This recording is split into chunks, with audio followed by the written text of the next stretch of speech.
Kita jelaskan gimana pentingnya niat, dan niat itu adalah letaknya di hati, dan hati adalah letak pandangan Allah Subhanahu wa ta'ala. Dan hadis yang selanjutnya tentang di antara tanda akhir zaman, yaitu adanya sekelompok pasukan yang akan menyerang Ka'bah. Ya, hadis ini disebut di dalam hadis Sahih Bukhari, hadisnya sahih, dan disebut juga di dalam Riyadhus Shalihin hadis itu, bahwa saat Nabi bersabda tentang pasukan yang akan menyerang Ka'bah, Nabi bersabda, yukhsafu bi awwalihim wa akhirihim. Semua pasukan akan ditenggelamkan oleh Allah dalam bumi, ditenggelamkan. Dan mestinya kejadian itu nanti akan kita dengar, kita akan tahu kalau kita hidup di masanya itu. Sekarang aja istilahnya hujan deras kabut Mekah kita tahu, ya kan? Dengan berbagai macam informasi, ya, alat-alat segala macam kemajuan ini kita tahu, ya kan ya? Ada kecelakaan bis kita tahu, ya kan? Masa pula satu pasukan ditenggelamkan oleh Allah kita tidak tahu. Nah, kalau sudah terjadi itu, maka dekat dari itu munculnya Imam Mahdi. Maka oleh sebab itu kalau masa-masa sekarang ini ada yang ngaku Mahdi, ngaku Isa, mau itu macam-macam, itu ketawain aja. Orang gila gak punya kerjaan, gitu aja ya. Orang baru keluar dari rumah sakit jiwa, ya. Nah gitu aja ya. Macam-macam orang. Baru punya keramat dikit, ngaku Imam Mahdi. Baru punya keanehan dikit, ngaku Nabi Isa, ya. Mimpi ajaib dikit, katanya sudah entah apa-apapun namanya, ya kan. Begitu kok adalah pula pengikutnya, itu yang lebih aneh, ya. Kalau ada orang gila wajar, tapi yang nggak wajar itu ada orang gila diikutin orang waras. Nah itu yang bikin pusing gitu ya. Kalau ada orang gila, banyaknya orang gila, ya. Sama juga demikian dalam urusan agama. Berbagai macam kesesatan, berbagai macam kesesatan. Orang yang ngaku udah sampai nggak wajib sholat, gila. Begitu adalah pula pengikutnya, ya. Pengikutnya itu yang nggak pikir, gitu tadi, kita pikir gitu ya. Maka ini tadi kita sampaikan, mestinya kejadian ditenggelamkannya pasukan penuh ke dalam tanah oleh Allah Subhanahu wa ta'ala, mestinya didengar oleh banyak orang. Nah kemudian setelah itu muncullah Imam Mahdi dibaiat di depan Ka'bah. Nah pembaiatan Imam Mahdi ini pun juga demikian. Pembaiatan Imam Mahdi pastinya bukan sesuatu yang kecil, karena dalam riwayat hadis disebutkan Imam Mahdi itu sebelum dibaiat, Imam Mahdi lari ke kota Madinah. Kemudian dikejar oleh para ulama sholihin ke kota Madinah. Balik lagi ke kota Mekah. Kemudian balik lagi ke kota Madinah. Kemudian dibagilah ulama sholihin antara yang di Mekah dengan di Madinah. Sepakatan semuanya, mana datang itu orang harus dibaiat oleh sebagian dari kita. Maka akhirnya balik lagi ke kota Mekah, kemudian dibaiatlah sama beberapa oleh para ulama sholihin di kota Mekah di depan Ka'bah. Dan itu terjadi bolak-balik 2 kali Madinah dalam 1 hari. Berarti Nabi bersabda itu, Nabi tahu ada fasilitas kendaraan. Karena kalau zaman Nabi dari Mekah ke Madinah setengah bulan, Mbak, naik kuda, naik onta 450 kilo, ya kan? Ya pasti ada istirahat, ada capek. Berarti Nabi tahu ada fasilitas kendaraan. Tapi nggak mungkin pula Nabi bilang nanti naik mobil cepat. Gimana sahabat paham ada mobil cepat, gitu kan ya? Sama ada hadis Nabi juga demikian. Nabi pernah bersabda bahwa di antara tanda akhir zaman, masjid mewah-mewah, di sekelilingnya banyak haudaj. Haudaj itu apa? Haudaj itu dikenal para sahabat onta yang di atasnya dikasih kayu-kayu untuk tiduran untuk duduk.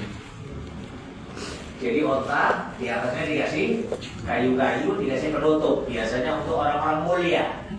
Ya, jadi naiknya itu duduknya itu duduk enak. Nah, sabda Nabi ini isyarat bahwa banyaknya kendaraan di akhir zaman. Gitu loh. Oleh sebab itu sekarang masjid-masjid semuanya bawa mobil Pak, di kota-kota itu Pak. Ya kan? Hah? Masjidnya nggak terlalu besar, tapi tempat parkirnya untuk mobil, masya Allah, ya kan gitu kan ya. Ini tanda akhir zaman. Ada juga hadisnya Nabi bersabda, nanti akan ada wanita yang sakit dari kota Madinah berobat ke Mesir. Kalau zamannya Nabi naik kuda, naik onta dari Madinah ke Mesir berobat, nggak berobat Pak, mati gitu kan jalan Pak, mati gitu kan jalan. Pastinya ada fasilitas kendaraan yang lebih cepat, lebih mewah, lebih bagus. Itulah tadi kita sampaikan bahwa Nabi itu dibukakan oleh Allah Subhanahu wa Ta'ala sehingga mengetahui tanda-tanda akhir zaman. Maka semua hadisnya Nabi, khulasah, ringkesannya, semua hadis Nabi itu pasti benar. Pasti benar. Nah, sekarang dari semua hadisnya Nabi, semua dari hadisnya Nabi, boleh kita katakan 95% sudah terjadi. 95% sudah terjadi. Yang anak durhaka, yang banyak homer, yang ini segala macam, semuanya sudah terjadi semuanya. Ya, kejadian sahabat-sahabat, pertikaian antar sahabat. Sayyidina Hasan yang mempersatukan antara putranya Sayyidina Ali, mempersatukan antara dua kubu besar dan lain-lain.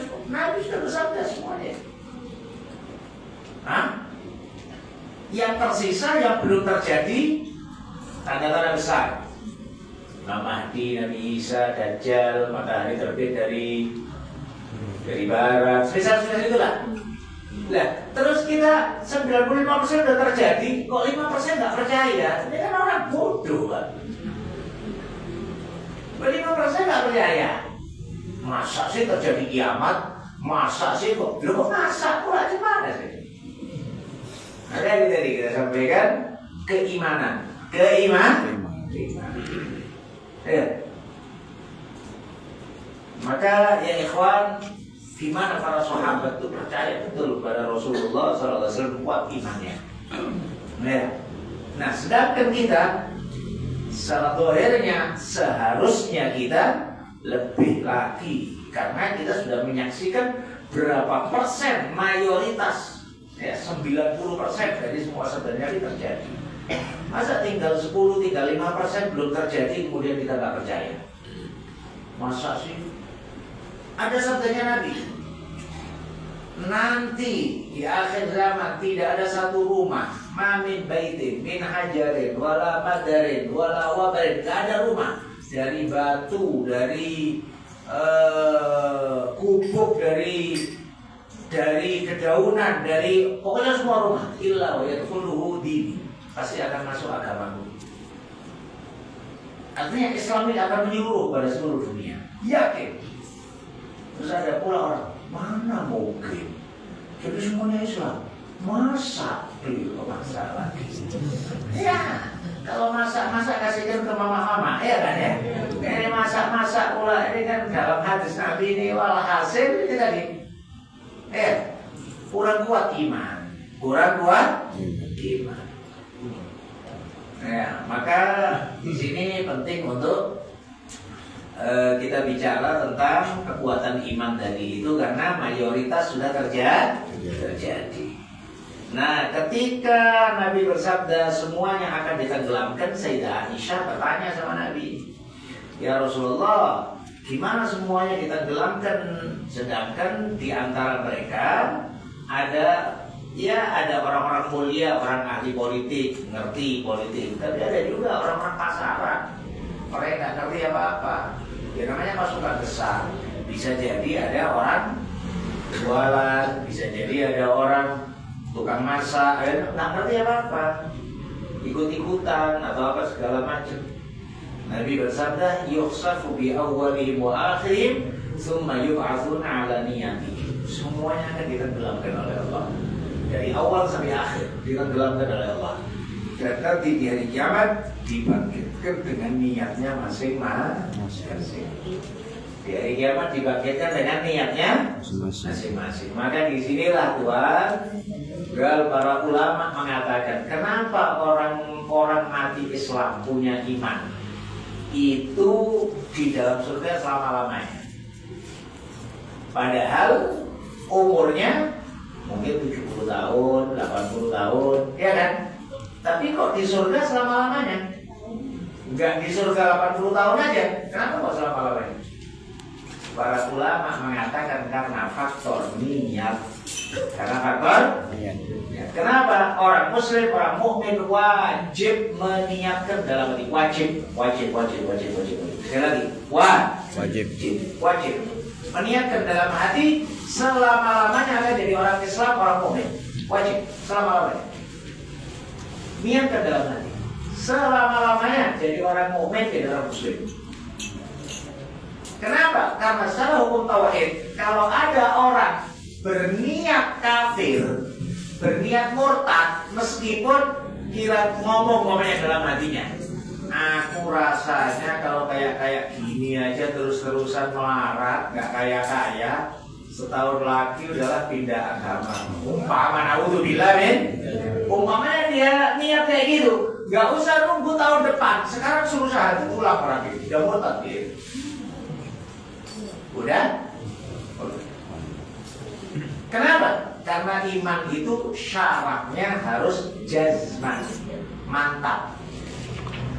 Gak boleh ada niat keluar. Seperti sholat. Seperti sholat, Pak. Sholat itu gak boleh ada niat batal, itu gak boleh. Membatalkan sholat itu gak boleh. Oleh sebab itu sering dibuat contoh kan, sering buat contoh. Dan ini disebut dalam banyak kitab. Umpama ibu-ibu punya jemuran, kemudian mendung, lagi sholat duhur, satu rakaat nampak mendung dan anginnya agak kencang, mendungnya gelap. Dalam sholat ngomong, kalau hujan, ku batalkan sholatku, sayang jemuranku. Hukumnya adalah ulang sholat. Hujan tak hujan batal udah sholatku. Karena di antara yang membatalkan sholat adalah niyatu qat'is sholat, niat memutus sholat. Kalau memutus jamaah boleh, itu namanya mufaroqah. Makmum mau mutus jamaah boleh, itu namanya niat mufaroqah. Tapi kalau niat mutus sholat, terjadi nggak terjadi apa yang difikirkan, hukum sholatnya batal. Hukum sholatnya apa? Batal. Sama juga demikian keimanan. Maka keimanan itu harus jazman, mantap, nggak boleh ragu dan nggak boleh kemudian diniatkan kayak tadi.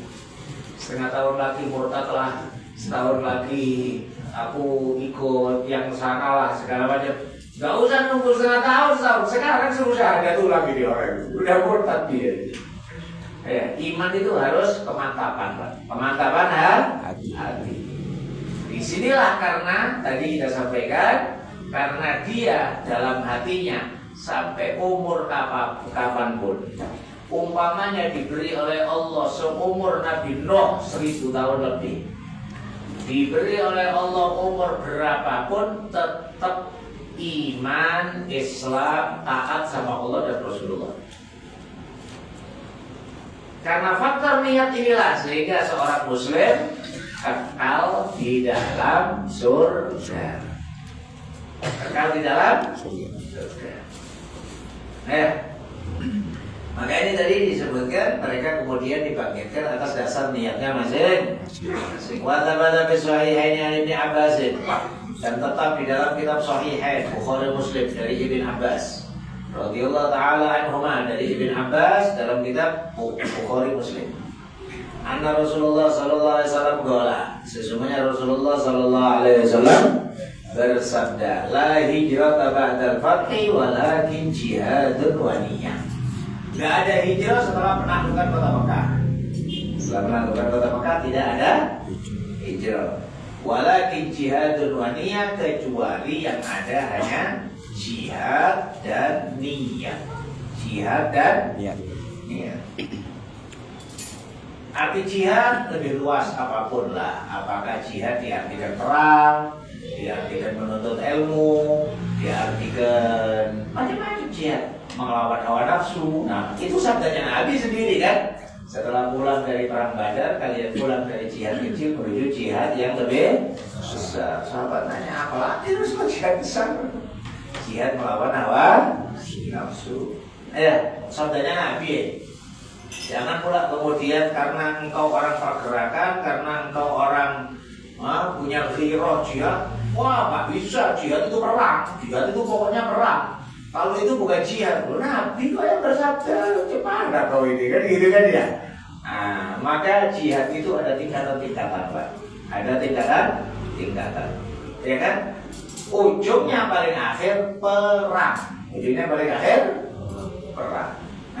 Tapi ada tingkatan-tingkatannya. Untuk ilmu jihad, berdakwah juga jihad, ngarang-ngarang kitab, menyebarkan ilmu jihad.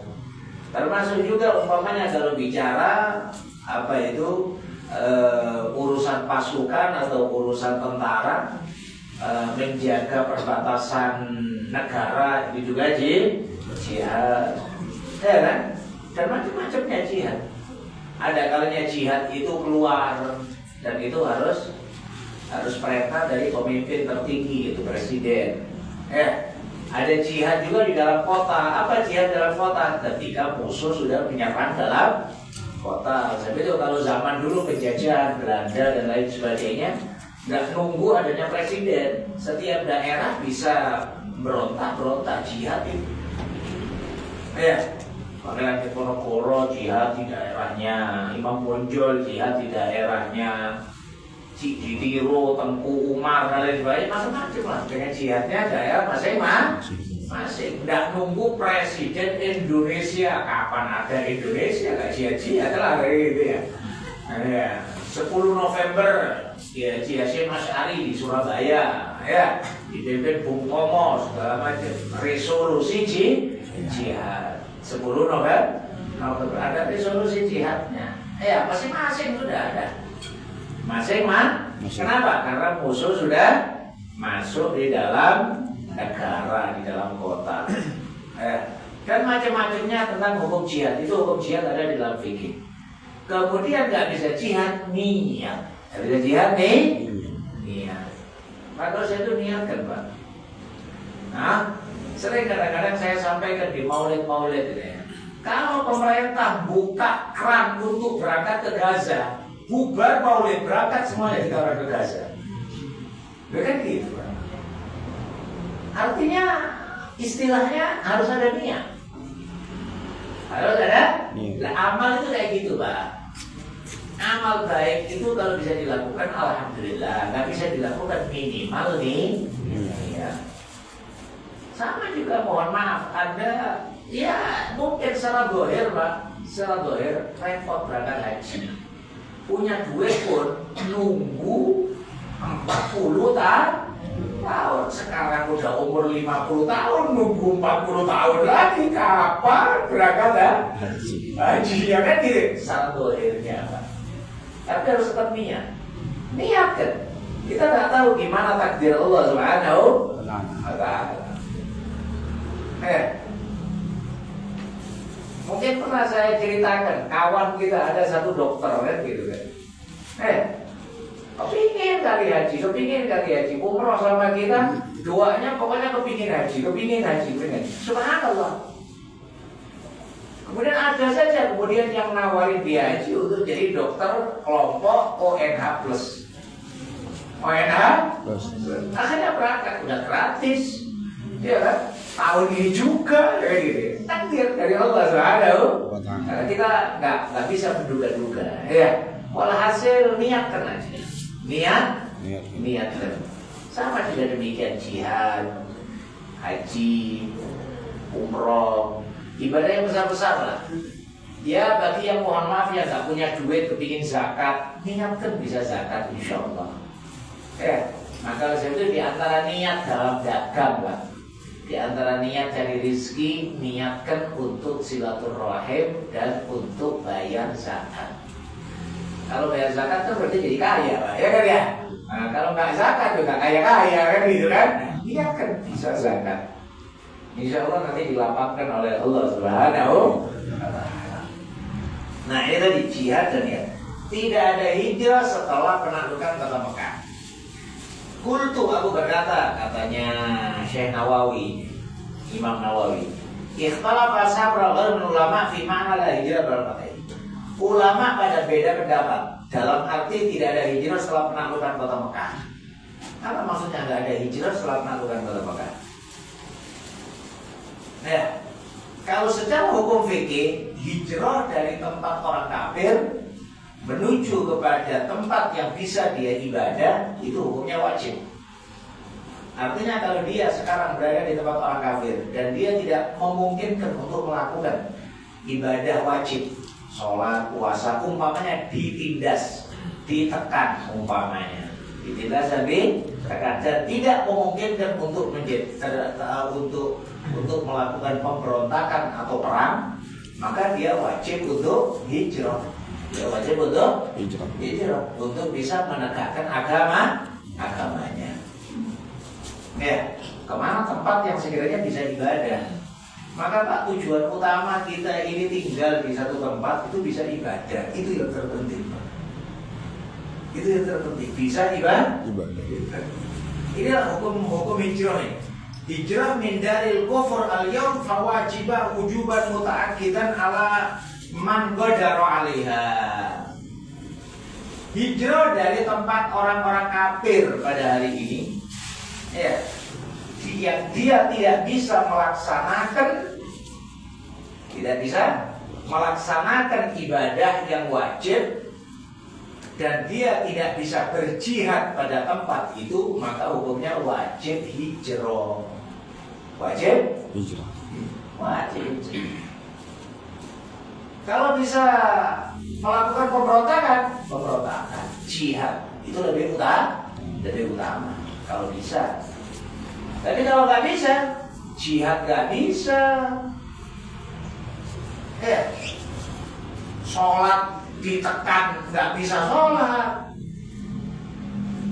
Puasa nggak bisa puasa karena tekanan dari penjajah dan sebagainya. Maka wajib hijrah sebisa mungkin. Maka oleh sebab itu para ulama khususnya pada masa-masa sekarang itu banyak mereka pada beberapa tahun-tahun yang lalu kan banyak ya ketika terjadi kericuhan Suriah ya, banyak yang hijrah ke negara-negara barat, ke negara-negara barat. Banyak para ulama itu sedih akan hal tersebut. Kenapa? Kok dari kota Islam hijrah ke kota kafir? Ini pengaruhnya, pengaruhnya kepada anak keturunan. Oke lah, bapaknya masih berpegang teguh kepada Islam, tapi anaknya masih ingat bapaknya, cucunya. Yang akhirnya berapa banyak cucu-cucu orang yang berhijrah dari negeri Islam ke negeri Barat atau Eropa, cucunya udah murtad semuanya. Na'udzubillah min dzalik. Banyak yang murtad. Karena melihat kondisi. Masa itu mesti berbeda, Pak. Mohon maaf. Sebagian mungkin dapetin tahun 80-an, Pak ya. Saya 80 SD lah, anggaplah. Gimana dulu didikan orang tua, gimana dulu akhlak sama orang yang lebih tua. Gimana dulu sama tetangga. Kira-kira sebagainya. Hal-hal yang semisal itu sudah kita nggak dapetin sekarang. Udah hilang kayaknya. Hah? Kita itu masih ingat dulu itu SD main sepak bola, ada nenek-nenek pasti berhenti, Pak. Pasti berhenti. Takut kena nenek-nenek. Kita naik sepeda ke sekolah SD, terus kemudian di depan kita ada nenek, ada kakek. Bukan nenek kakek kita, nenek kakeknya orang nggak kenal, tapi pasti kita turun. Pasti kita turun. Monggo nek, gitu ya. Nun sewu nek. Selalu nek. Sekarang mana ada anak yang turun dari kendaraannya karena ada orang tuh, ada keluar. Iya kan? Walhasil bertetangga, bertetangga. Gimana enakannya? Jangankan sampai rumah 5 rumah depan kita. Ujung kampung kita kenal, Pak. Ujung kampung kita sekarang, Pak. Kadang-kadang, iya, 4 rumah dari kita nggak kenal. Silaturahim. Ya. Saya dulu SD, saya itu kenal sama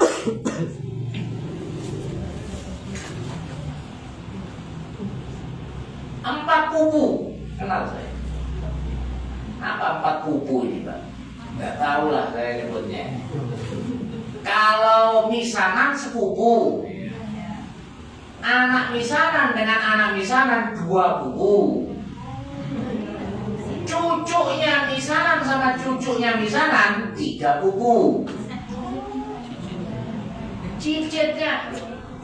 Karena saya ingat dulu itu kakek nganter kita ngajak ke Malang. Ya. Habis itu dikenalin, ini dulu ini bapaknya yang ngomong sama ke bapak kita. Ini dulu oyotnya itu saudara sama oyotnya kakek. Loh, oyot sama oyotnya saudara. Berarti ke dia, ke bapak kita sudah ketiga. Saya dengan anaknya yang punya rumah 4. Loh, gimana orang tua dulu itu kenal-kenalkan itu gimana? Sekarang, Pak, sepupu aja gak kenal sekarang. Ya kan? Apa peduli kita?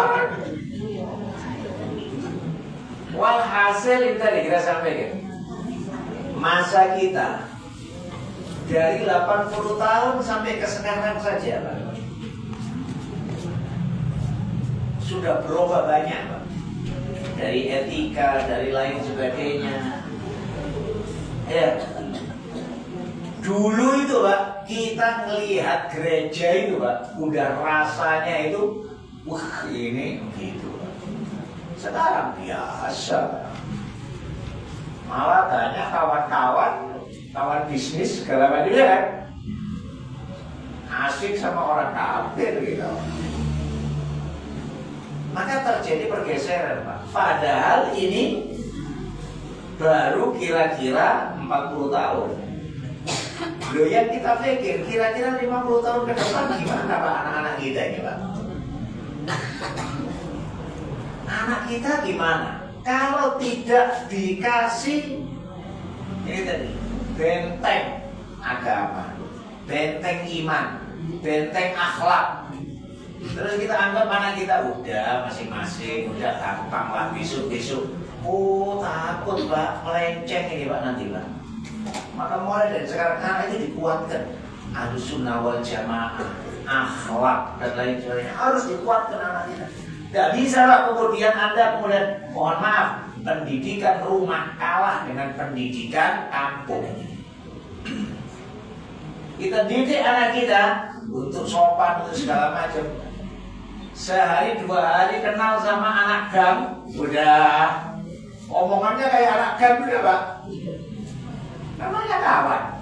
lebih berpengaruh kawan daripada orang rumah. Mudah-mudahan insya Allah diberkahi oleh Allah Subhanahu Wa Taala. Mudah-mudahan keluarga kita dilindungi oleh Allah Subhanahu Wa Taala. Anak-anak kita menjadi penyejuk mata kita dunia akhirat. Amin ya Rabbal Alamin. Kita bacakan suratul Fatihah, Qul Huwallahu 3 kali, Qul Falaq, Qul Rabbin Nas atas 40 hari meninggalnya Almarhum Bapak Syah Edianto bin Haji Muhammad Yunus. Mudah-mudahan makamnya dijadikan oleh Allah taman-taman surga insyaallah. Mudah-mudahan seluruh hujanan rahmat oleh Allah Subhanahu Wa Taala. Mudah-mudahan arwahnya dikumpulkan dengan para anbiya wal mursalin fi khair wa lutuf wa afiyah ala hadiniya wa kullinya salihah. Al-Fatihah. Ar-Rahmanir-Rahim Maliki yaumiddin iyyaka na'budu wa iyyaka nasta'in ihdinas mustaqim siratal ladzina an'amta 'alaihim ghairil maghdubi 'alaihim waladdallin amin. Bismillahirrahmanirrahim. Qul huwallahu ahad, Allahus samad, lam yalid wa lam yulad wa lam yakul lahu kufuwan ahad. Bismillahirrahmanirrahim. Qul huwallahu ahad, Allahus samad, lam yalid wa lam yulad wa lam yakul lahu kufuwan ahad. Bismillahirrahmanirrahim. Qul huwallahu ahad, Allahus samad, lam yalid wa lam yulad wa lam yakul lahu kufuwan ahad. Bismillahirrahmanirrahim. Qul a'udzu birabbil falaq min syarri ma khalaq min syarri ghasiqin idza waqab wa min syarri nafasati fil 'uqad min syarri hasidin idza hasad. Bismillahirrahmanirrahim. Qul a'udzu birabbin nas malikin nas ilahin nas min syarri waswasil khannas alladzi yuwaswisu fi sudurin nas minal jinnati wan nas. Afdalu dzikri la ilaha illallah, la illallah, la ilaha illallah, la ilaha illallah, la ilaha illallah, la ilaha illallah, la ilaha illallah, la ilaha illallah, la ilaha illallah, la ilaha illallah, la ilaha illallah, la ilaha illallah, la ilaha illallah, la ilaha illallah, la ilaha illallah, la ilaha illallah, la ilaha illallah, la ilaha illallah, la ilaha illallah, la ilaha illallah. Sayyidina Muhammad Rasulullah sallallahu alaihi wasallam. Kalimatu haqq 'alaiha nahya wa 'alaiha namut wa 'alaiha nub'ats. Masyaallah ta'ala minal aminin amin. Bismillahirrahmanirrahim. Alhamdulillahirabbil alamin. Allahumma shalli wa sallim ala sayyidina Muhammad wa alihi wa sahbihi ajma'in. Rabbana taqabbal minna innaka antas samiul 'alim wa tub 'alaina innaka antat tawwabur rahim. Rabbana la tuzigh qulubana ba'da idh hadaytana wa hab lana min ladunka rahmah innaka antal wahhab. Allahumma inna nas'aluka al-'afwa wal 'afiyah wal mu'afiyata da'imah fid din wad dunya wal akhirah. Allahumma anzur ilaina bi'ainika allati la tanam wa rafna bika nafika allati la yuram wa hamna bi qudratika 'alaina fala nahlim wa anta thiqatuna wa raja'una. Allahumma ij'alna wa auladana wa ahlana وأولادنا وذريتنا من أهل العلم وأهل الخير ولا تجعلنا وإياهم من أهل السوء والضيق. اللهم اجعلنا وإياهم في حسنك الحصين من جميع البلايا وفي حرزك المكين من الذنوب والخطايا. ربنا هب لنا من أزواجنا وذرياتنا قرة أعين واجعلنا للمتقين إماما. اللهم يا غني يا حميد يا مبدئ يا معيد يا رحيم يا ودود أغننا بحلالك عن حرامك وبطاعتك عن معصيتك وفضلك عن سواك. اللهم زدنا علما نافعا وعملا صالحا متقبلا ورزقا واسعا حلالا طيبا مباركا. اللهم تقبل ووصل وما قرأنا من سورة الإخلاص المعوذتين هدية واصلة ورحمة نازلة بركة شاملة إلى حضرة رسول الله سيدنا وآله وأصحابه وأزواجه وذريته وحسن الصالحين ثم إلى أرواح والدينا ووالديكم والدي الحاضرين خاصة. الله أعلم بهم وأصول مفروعهم ثم خصوصا إلى عبدك الفقير إلى رحمتك مغفرتك ورضوانك المرحوم بابا شاه Edianto bin Haji Muhammad Yunus وأصول مفروعهم أجمعين. أوصل لهم ثواب ذلك منا إليه واجعله نورا يسعى ويتلألأ بين يديه. اللهم اجعل قبره روضة من رياض الجنان ولا تجعل قبره حفرة من حفر النيران. أدخل في قبره الروح والريحان والفسحة والأمان والبشارة والرضوان وأدخلنا وإياهم في فسيح الجنان يا حنان يا منان يا حنان يا منان يا حنان يا منان. ربنا اغفر لنا ولإخواننا الذين سبقونا بالإيمان ولا تجعل في قلوبنا غلا للذين آمنوا ربنا إنك رؤوف رحيم اللهم اغفر لهم وارحمهم اللهم اغفر لهم وارحمهم اللهم اغفر لهم وارحمهم وعافهم واعف عنهم وأكرم نزلهم ووسع مدخلهم اللهم لا تحرمنا أجرهم ولا تفتنا بعدهم واغفر لنا ولهم اللهم إنا نسألك من الخير كل عاجله وآجله ما علمنا منه ما لم نعلم نعوذ بك من الشر كل عاجله وآجله ما علمنا منه ما لم نعلم ربنا آتنا في الدنيا حسنة وفي الآخرة حسنة وقنا عذاب النار صلى الله عليه وسلم على سيدنا محمد وعلى آله وصحبه أجمعين والحمد لله رب العالمين والعفو منكم السلام عليكم ورحمة الله وبركاته اللهم صل على